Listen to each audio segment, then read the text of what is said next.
여러분들 수능을 봐야 되는데 거기에 이제 한 문제씩 꼭 출제가 되고 있습니다. 그래서 실제 수능 문제들을 풀어 드릴 텐데 이게 뭐 선행학습이 아니라요. 고1 때 배운 개념들이면은 거의 다 풀 수가 있습니다. 그래서 내신 시험도 수능 시험 문제를 풀 수 있는 수준으로 출제를 할 것이니까요. 이 정도를 풀 수 있으면은 내신 시험은 거의 다 풀 수 있다고 생각하시고 준비를 하시면 됩니다. 자, 2013년 9월 고2 교육청 B형 문제입니다. 자, A에 들어갈 자료로 적절한 것을 고르는 건데요. 이제 문제 조건만 살펴보면은 그렇게 어렵지 않게 풀 수 있거든요. 모르는 게 나왔다고 해서 뭐 쫄지 마시고 차근차근 읽어봅시다. 자, 훈민정음 문헌에 보면은 기역이 있고요. 이걸 당시에도 기역이라고 읽었을까? 이걸 도대체 어떻게 읽었을까요? 라고 선생님이 발문해서 학생이 한국어는 자음과 모음이 합쳐야 되는데 이건 모음이 없으니까 이걸 도대체 어떻게 읽었을까요? 해서 그럼 하나 붙여봐라 했으니까 애가 처음에는 가난으로 적습니다. 근데 선생님이 이런 자료를 내 보여주는 겁니다. 이게 훈몽자배라는 책인데요. 당시에 이제 이게 처음 나온 것이고 이것 같은 경우에는 예전부터 썼던 것이죠. 그러니까 예전부터 썼던 한글, 자, 한글을 설명하기 위해서 예전부터 썼던 한자를 갖다 쓰는 건데 이게 기자고 역자입니다. 자, 이걸 왜 기역이라고 부르는지 여기서 유래가 된 것이죠. 그래서 니은도 거기에 해당하는 한자를 쓴 것인데 쓸 수 없는 게 한자 중에서 으이라는 한자가 없고 으이라는 한자가 없어요. 이런 한자가 없어요. 그래서 당시에 옷 의자를 쓰고 그래서 시옷이 된 거고요. 의시 없으니까 끝말자를 써서 긋 해서 디귿 시옷이라는 말이 생긴 거거든요. 나머지는 다 뭐뭐 이를 쓰고 의 자리에 붙여 쓰죠. 뭐 니은, 리을, 뭐 리을 같은 경우에도 이제 한자로 리을 뭐 이런 식으로 쓴 거죠. 근데 읍 이 글자가 없어서 이제 역으로 쓴 겁니다. 자, 이걸 기라는 말을 쓴 거 보니까 기역, 니은, 디귿, 리을에서 다 이를 붙였구나. 그리고 받침에서의 소리를 알려주기 위해서 읍이나 역 이런 걸 썼구나. 그러니까 이것은 기로 읽었을 것이다 라고 설명을 한 겁니다, 선생님이. 자, 그럼 문제입니다. 자, 여기에 A를 보세요. 여기 뭔가 나왔습니다. 화면에 이 자료는 난이 이모음으로 끝난 체연 뒤에 오는 사례를 보여주고 있다고 했습니다. 그러면 일단 난이 나와야겠죠. 보니까 난이 나온 거 여기서는 난이 아니라 티읕이니까 요거는 틀렸겠죠. 답이 아닐 겁니다. 그러면 난이 들어있는 게 4개가 있는데 이모음으로 끝난 으로고 돼 있어요. 그럼 이모음으로 끝난 거 찾아볼까요? 머리라고 해서 이모음으로 끝났고 밭의 이로 끝났어요. 그래서 2번도 답이 아닐 것이고 5번도 답이 아니고 그럼 남은 거 2가지가 있죠. 3번, 4번. 자, 체연 뒤에 오는 사례를 보여주고 있어요 라고 돼 있어요. 체연? 머리하고 떠받치 둘 중에 뭐가 체연이겠어요? 머리가 체연이죠. 떠받치는 이거는 동사, 용언이죠. 그래서 여러분이 이런 문제를 풀기 위해서는 이 조건을 따라서 시력이 좋으면 이렇게 찾으시면 돼요. 그리고 체언이 뭔지 이 정도 용어는 중학교 때 다 배우셨죠. 그리고 뭐 어차피 이거 기말고사 시험범위 이제 3-3단원에서도 이 용어를 다시 할 것이고 2학년 돼서도 독서와 문법에서 다룰 것이긴 한데 어쨌든 이건 중학교 수준에서 배운 용어입니다. 이 정도면 다 풀 수가 있습니다. 그래서 답은 3번입니다. 어렵게 생겨도 차근차근 읽어보면 별로 어렵지가 않아요. 자, 다음 문제 살펴볼게요. 자, 2015년 실제 수능 문제. 이 B형이라는 거는 당시에 A형은 이과생이 풀고 B형은 주로 문과생이 풀었는데 이게 별로 의미가 없어져 가지고 그냥 작년부터 이제 통합돼서 나오기 시작했죠. 자, 보겠습니다. 가에 들어갈 내용으로 적절하지 않은 것은 공통점과 차이점으로, 자, 이 내용으로 적절하지 않은 것을 찾으면 되겠고요. 비교해 보겠습니다. 자, 부처인데 이모음 앞에 티읕이니까 현대국어에서는 치읓이 되겠죠. 근데 여기서 다른 거는 이긴 시옷이 있고 여기서는 의가 쓰였다는 겁니다. 그러면 기역에서는, 중세에서는 시옷이 현대국어에서는 의가 되었구나. 그럼 이 부처의라고 하면 이게 말씀을 꾸며주는 거니까 관형어죠. 그리고 체온 뒤에 붙었으니까 조사죠. 그러니까 관형격 조사 시옷이 쓰였다는 점에서 현대국어와 차이가 있죠. 중세국어에서는 시옷이 쓰이고 현대국어에서는 의가 쓰였죠. 그러니까 1번은 적절합니다. 뭐 여기 참고로 이게 부처가 높임의 대상이기 때문에 높임의 대상의 관형격에서는 시옷을 썼습니다. 높임이나 혹은 생물이 아닌 것들에 대해서는 시옷을 썼는데 이 내용은 다른 모의고사에서 좀 나오고요. 자, 니은 보겠어요. 듣자바데. 이 교과서에서도 잡이나 잡, 이거 삽 다 비슷한 거거든요. 객체를 높이는 선어말 어미가 쓰였다는 점에서 현대국어와 차이가 있다. 자, 듣, 돼 해서 여기서 아무것도 안 쓰였어요. 근데 듣, 돼 사이에 이 자버가 쓰였죠. 그리고 이게 객체를 높인다. 그럼 여기서 객체가 뭐겠습니까? 부처의 말, 이 객체죠. 객체라고 하면은 목적어나 부사니까. 그러니까 이것도 맞습니다. 자, 세 번째 볼게요. 닐굽 걸음을 해서 이것을 어근의 원형을 밝혀 적었다면은 이렇게 걸, 끊어서 적었겠죠. 근데 여기서는 밝혀 적지 않았습니다. 그래서 여긴 틀렸죠. 밝혀 적지 않았습니다. 그래서 현대국어와의 중요한 차이점입니다. 그래서 정답은 3번입니다. 마저 살펴볼게요. 리을 보죠. 자, 니러샤드. 주체를 높이는 선어말 어미가 쓰였다. 자, 높임말 시가 있죠. 그럼 이 시에 대응되는 게 샤죠. 아, 선어말 어미가 쓰이긴 쓰였구나. 그래서 공통적이구나. 맞습니다. 참고로 여기선 니은이 있고 여기선 이응이잖아요. 이건 두음 법칙이 아직 적용되기 전이구나. 중세국어니까. 참고로 하시고. 자, 미음. 모음으로 끝나는 체언의 주격조사 이가 결합했다. 자, 모음 바가 했잖아요. 바가. 현대 같으면 가를 붙이지만 여기에 가 대신에 앞에가 모음으로 끝났으니까, 바가 모음으로 끝났으니까 그냥 이를 결합시켜서, 바에다가 이를 결합시켜서 배로 썼구나. 그래서 현대국어와는 다르구나. 맞습니다. 이렇게 16번 해결했습니다. 자, 이제 자, 여기서도 16번인 거는요, 문법 문제 중에서 제일 마지막 문제가 16번이었기 때문이에요. 이것도 2016년 수능에 나왔던 것이고요. 중세국어의 특징을 탐구한 내용으로 적절하지 않은 것은, 석보상절이라고 사실 중세국어 문헌으로는 유명하지만 여러분들한테 낯설 수 있죠. 그래도 쫄지 말고 그냥 차근차근 풀어보시면 됩니다. 적절하지 않는 것 찾는 겁니다. 자, 왕이 니라샤데 대사. 밑에 현대 어플이 다 주죠. 대사가 여기 생략된 게 대사가 하신 일이겠죠. 대사가 하신 일. 시가 있습니다. 시에 해당하는 게 샨으로 돼 있죠. 그러니까 선어말 어미가 쓰였군. 자, 선어말 어미라는 용어를 잘 모르실 수 있는데요.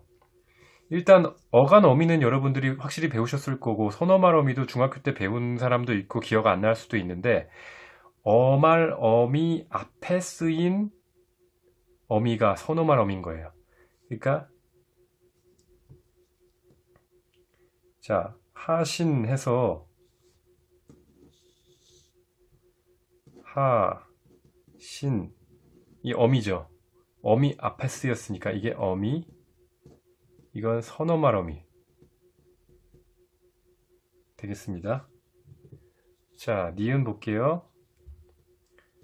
니가 혼 것이고 한 것입니까? 이런 거 모르는 거 나와도 신경 쓰지 말고 그냥 문제에서 요구하는 것만 살펴보세요. 니은 선인이 살버대. 이 니은에 이가 있고요. 선인 이가 있죠. 자, 시옷에 연화에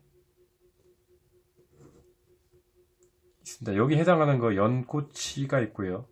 선인 이가 있습니다. 격조사의 종류가 달라서 라고 돼 있어요. 보세요. 격조사의 종류가 다른지. 선인이 아래대, 연꽃이 납니다. 이거 둘 다 뭡니까? 주격조사죠. 이거 둘 다 주격조사예요. 종류 같죠? 그러니까 이거 틀렸습니다. 자, 서로 다른 형태가 나타난 이유는 뭐겠어요? 선인 하면은 앞에 이게 받침이 있죠. 그리고 한자로 돼 있죠. 자, 연화할 때는요. 이게 앞에가 받침이 없고 그냥 모음으로 끝나죠. 그래서 이게 한자가 아니었으면 그냥 이렇게 붙였었겠죠. 그래서 여기서는 앞에 받침이 있느냐 없느냐가 다르지 격조사의 종류가 다른 건 아니잖아요. 그래서 이 2번이 틀려서 정답입니다. 자, 디귿 한번 보겠습니다. 남불시옷. 자, 여기서 시옷은 현대국어의 의에 해당하는 관형격 조사로 쓰였군. 자, 여러분들 여기서 수능에 중요한 법칙이 나옵니다. 자, 바로 전년도 수능 문제 보시면요. 이 부처의 시옷 나왔죠. 여기서도 역시 이 관형격 조사 시옷 나왔죠. 그래서 이거는 기출문제를 풀어보시면은 웬만한 것들이 계속 반복돼서 나온다는 걸 알 수가 있어요. 그래서 이것도 맞았고요. 자, 여기 보시면은 남불 시옷을 남굴의라고 하잖아요. 그러니까 여기 의에 해당하는 것이 시옷이구나. 그리고 이것을 선인을 꾸며주니까 관형격 조사구나. 이렇게 알 수 있습니다. 자, 이제 리을과 비읍 볼게요. 리을과 비읍을 보니 모음 조화에 따라서 형태를 달리한다. 자, 여러분들 아시겠지만 모음 조화는 오나 아가 어울리고 우나 어가 같이 어울린다는 건데 중세국어에는 하나씩 더 있었습니다. 이 아래하고 의가 있었습니다. 여기 기본자인 이가 있는데 이거는 중성이고 이제 이건 중성으로 쓰였고요. 자, 리을과 비읍 살펴볼게요. 자, 리을 같은 경우에는 세간에 앞에가 아기 때문에 이 아이가 쓰였죠. 자, 비읍 같은 경우는 시절에서 이게 어로 끝나니까 뒤에 어이가 쓰였죠. 자, 아 다음엔 아이가 쓰이고 어 다음엔 어이가 쓰였습니다. 모음 조화죠. 그래서 4번도 맞습니다.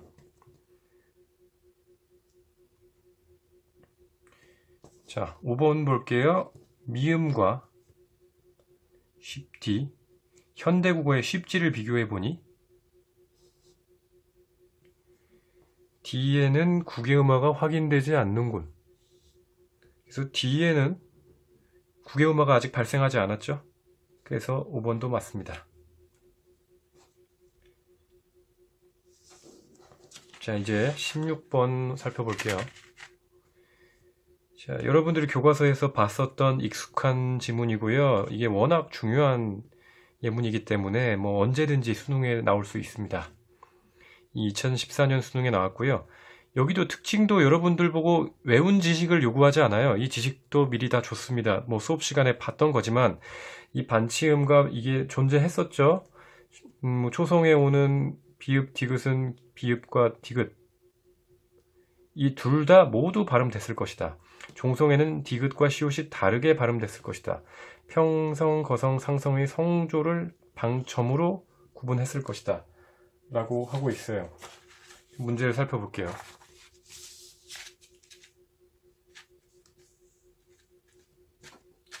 자, 기억을 보니 기억 보셨죠? 이게 수비 이건 오늘날에 사용하지 않는 자음이죠? 맞습니다. 자, 부트들 두 개의 자음이 모두 발음됐겠군. 이게 지식이 아니에요. 여기 줬어요. 모두 발음됐다고 했죠? 맞습니다. 자, 또 디귿을 보니 어여스비에서 둘째 음절의 종성은 디귿으로 발음되었군. 자, 시옷과 디귿이 오늘날에는 같은 받침으로 쓰면은 같은 소리지만 다르게 발음되었을 것이라고 정보를 줬잖아요. 그래서 이것은 틀립니다. 그러니까 여러분들이 이런 걸 지식으로 외우고 있지 않아도 풀 수 있게끔 나옵니다. 수능은. 자, 리을을 봅시다. 리을 보니 하이어 첫 음절과 둘째 음절은 성조가 달랐군. 여기선 점이 2개 찍혀 있고 이건 점이 하나 찍혀 있죠. 그래서 방점으로 구별됐구나. 맞구나. 미음을 보니 무스맨은 연철 표기가 적용되어 있군. 맞죠? 만약에 이게 분철, 끊어적기 였다면은 이건 이어적기잖아요? 이렇게 적겠죠. 근데 이런 거는 중세국어에는 잘 나타나지 않습니다. 그러니까 여러분들이 실제 수능 문제이지만 그냥 1학년 때 배운 지식으로 웬만큼 다 풀 수가 있죠. 그러니까 뭐 힘들게 생각하지 않으면 됩니다. 자, 이건 작년 수능 문제네요. 자, 학습활동 가에 들어갈 내용으로 적절한 것은 가는 뭔가 A와 B를 보니 이걸 자료를 분석해야 될 텐데 동사는 목적어의 필요성 여부에 따라서 필요하면은 타동사, 목적어가 필요하면 타동사, 필요 없으면 자동사로 구분된다.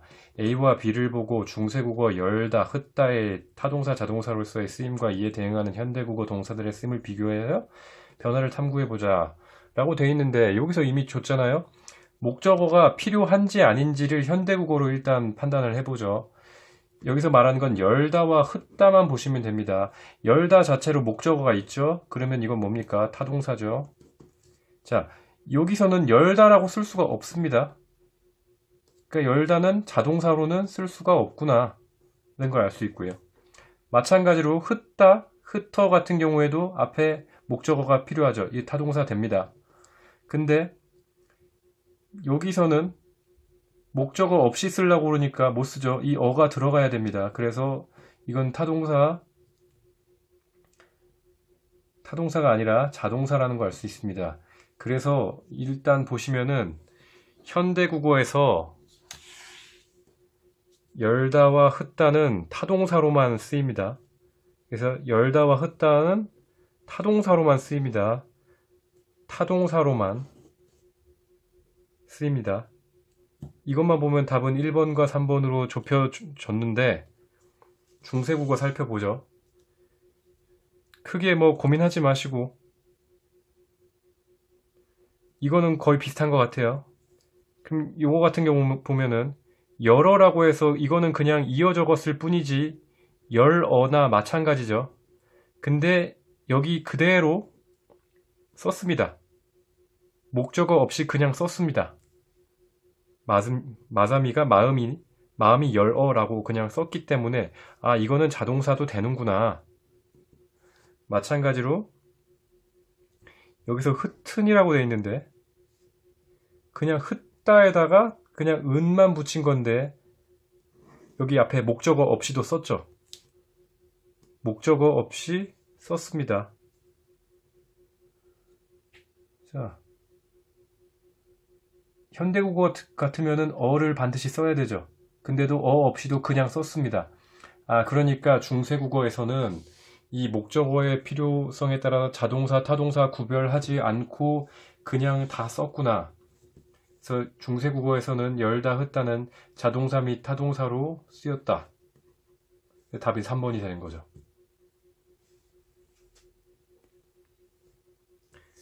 자, 이제 마지막 14번인데요. 자, 2015년 수능 비용 14번 문제입니다. 16번에 쓰이다가 14번으로 왔네요. 자, 한글 제자 원리입니다. 보기 2에서 찾아 바르게 짝지은 것은 기역의 글자 모양이 소리를 낼 때 혓부리가 목구멍을 막는 모양과 관련된다니 한글 정말 대단해요. 상형의 원리죠.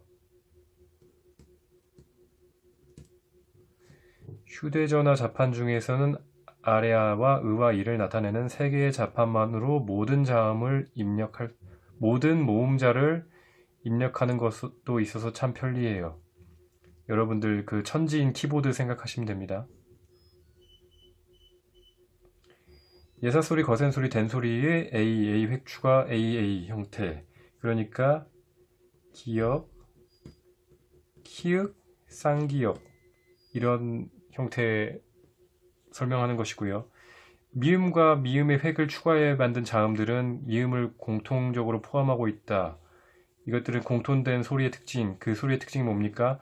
입술에 힘을 줘서 다물었다 터트려서 내는 소리라는 거죠. 입술 소리. 글자 보시면은 미음, 미음, 비읍, 피읍, 쌍비읍 이런 것까지 이 사각형을 공통적으로 포함을 하고 있습니다. 이 얘기고요. 한글은 음절 단위로 모아 쓰기를 하면서도 받침 글자를 따로 만들지 않았다. 그러니까 각오라고 하면은 이 글자를 따로 만들지 않고 이것과 같은 글자를 썼다는 것이죠. 그래서 이것들을 바로 엮은 것들 다 찾아보시면은 학생 3이 말한 거 이것 원리는 초성과 중성 기본자는 상형의 원리 상형 기역, 니은, 시옷, 미음 자, 순서 미음, 시옷, 이응 이게 상형의 원리 얘기하는 것이고 기본자의 가획해서 초성 만들었다는 거 기역, 키읔 이런 것들이죠. 니은, 티읕 니은, 디귿, 티읕 초성자를 나란히 써서 또 다른 초성자로 사용했다. 이거는 기역에서 쌍기역 만들고 디귿을 해서 쌍디귿 만든 거. 기본자 위에 8개의 중성자는 그러니까 오, 아, 우, 어, 요, 야, 유, 여 나타나는 것이죠. 초출자, 제출자. 그래서 학생 3을 보시면은 이 가획의 원리를 또 병서, 각자 병서를 했던 원리를 올바르게 제시를 하고 있습니다. 그래서 정답은 3번입니다. 그럼 학생 1 같은 경우에는 뭐가 틀렸을까요? 이거는 가획의 원리고 상형의 원리, 병서, 초출자, 제출자 이죠. 그러니까 이렇게 살펴보시고 뭔가 이건 좀 더 궁금하다 싶은 거 있으면은 이제 선생님께 댓글을 다시든가 직접 질문을 해주시면 되겠습니다. 그래서 제가 말씀드리고 싶은 거는 이 정도 풀 수 있으면은 이번 중간고사는 충분히 다 맞을 수가 있다. 이 영역에서는. 그리고 실제 수능 문제 모의고사도 이쪽은 앞으로는 틀리지 말자. 알고 보면 그렇게 어렵지 않다는 걸 말씀드리겠습니다.